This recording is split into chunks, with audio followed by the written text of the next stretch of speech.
So a subscriber recently posed a question to me around whether comic book collecting was something for the rich. And in a previous video, I basically came up with 5 reasons as to why comic book collecting was not something for the rich only. And in this video, I'm going to argue the opposite point. I'm going to highlight why comic book collecting is indeed for the rich. And I'm doing this to illustrate a point. The point is that so many things in life are neither good nor bad. They are a combination of good and bad. And this is honestly also something that I enjoy, arguing 2 sides of a point, because it's kind of fun to do. And as always, I am looking forward to reading you all's thoughts and comments down in the comment section. And if you enjoyed this video, I definitely want to encourage you to hit the thumbs up button. If you haven't yet subscribed to the channel, I want to encourage you to do that, because our mission here is to help you to make sense of comic book collecting. With that said, let's get to the list. One of the first things that has to be mentioned is the fact that comics are a luxury item. Comics are not necessary for life. They are not like food, water, and shelter and that kind of stuff. They are a luxury item. And luxury items are always something that some people can afford and some people can't. I'm not saying that that is right or wrong. I'm simply saying it is what it is. There are folks out there that say that comics are a form of entertainment, and they are. And people will argue that this form of entertainment should be inexpensive. The truth of the matter is that entertainment items typically are not inexpensive. If you think about the cost of a night out on the town, dinner and drinks, that's expensive. Go to a concert, super expensive. Go to a movie and want to get popcorn and a beverage, that is expensive. There is no doubt about it. And comics in many ways fall right in line with luxury entertainment items. One of the next things that I want to highlight are the record-breaking prices that we are seeing for collectibles. And I use that term broadly because it doesn't matter what collectible you're talking about, they are breaking records. Classic cars, breaking records. Sports cards, record breaking.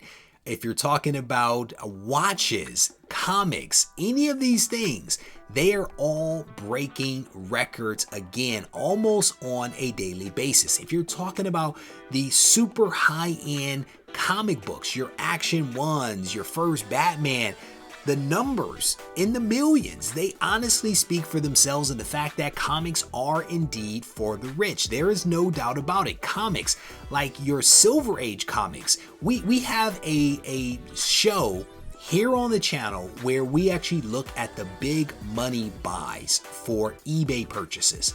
And every single month, we count down the top 10 books that have been sold.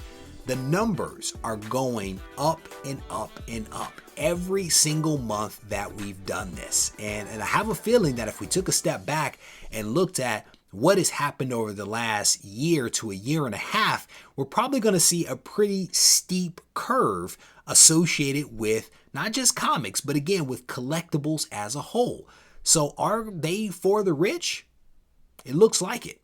The next thing that I want to highlight, and this is probably not that big of a deal, but when you look at it, the cost associated with comic book collecting can be high.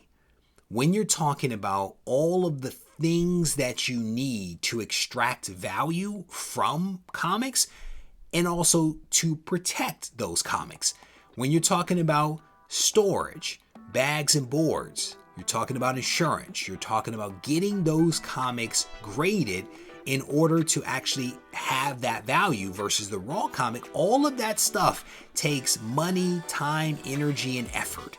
And there is no doubt about it. I mean, try to buy some bags and boards. You're going to spend some money if you're able to even find those bags and boards, because during the pandemic, it's been pretty hard to do that. So when you think about all of the things that surround comics, there are, of course, some costs there. And some of those costs can be pretty high. I remember being a kid and not being able to afford bags and boards. And so I had to make my own boards, and I also had to double bag my books in order to protect them, because I couldn't afford the books and all of the bags and boards and things that went along with it. So again, just another thing to kind of factor in there when you're asking the question as to whether comics are for the rich.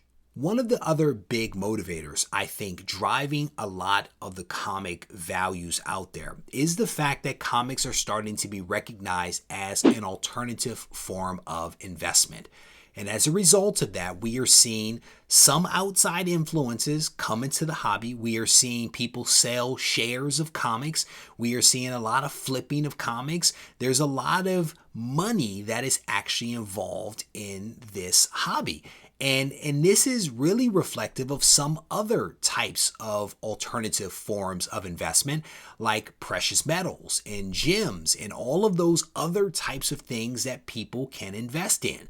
There was actually something that came out from CNBC just the other day that highlighted all of the bubbles that might exist out there for various types of collectibles. And this was an interesting little clip that they showed where they talked about all of these record-breaking prices for high-end sports cards, for gym shoes, for high-end sports cars, for Jeeps. Like, people are literally day trading a lot of these things. One of the other things that I wanted to kind of highlight in this portion is that when you think about comics as a form of investment, you might also be able to compare them to stocks. Stocks, in some ways, are not necessarily something that your average person does. That might also be considered something for the rich. And when you dig into the numbers, what you actually see, according to a Gallup poll, is that roughly only 55% of Americans actually own stock.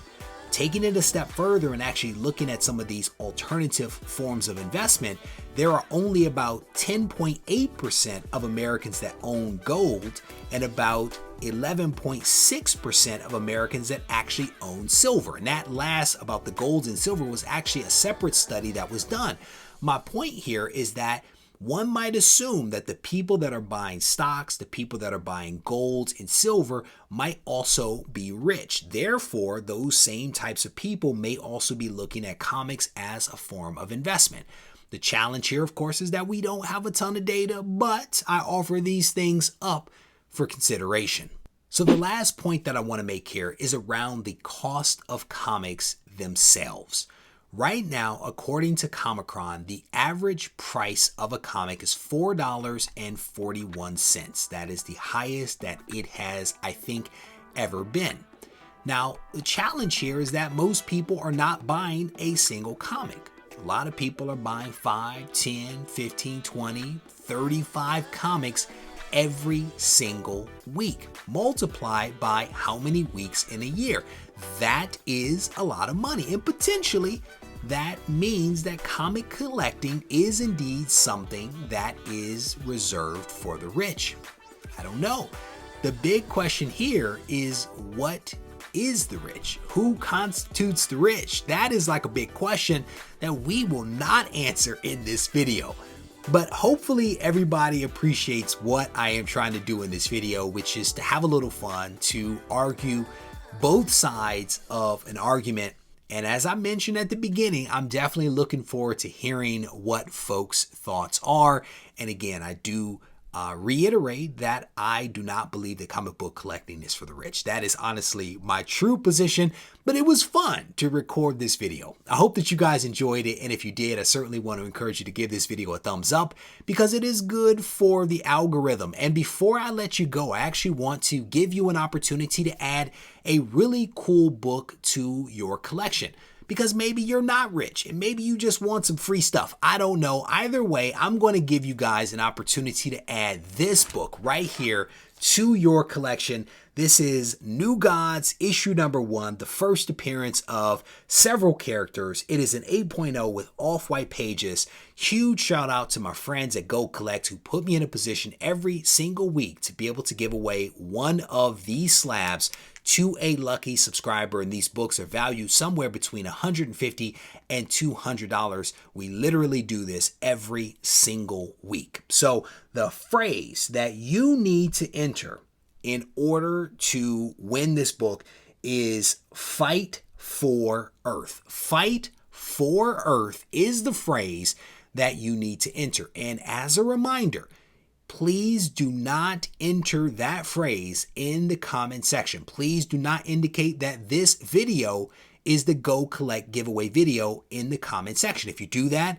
I will have to delete your comment. All right. So to enter the contest, you head to the community tab, you find the post, you key in 3 pieces of information. 2 of them are relevant to you, and 1 of them is the phrase Fight for Earth in there, and now you are in the running. If you do not know how to find the community tab, or if you need some additional clarification, there is a link in the description of this video that will walk you through the entire process. And certainly on the community tab, there is also a link that will walk you through the process as well. And you can always reach out to me because I am certainly happy to help you. With that said, I'm going to wrap this video up. I hope that you enjoyed it.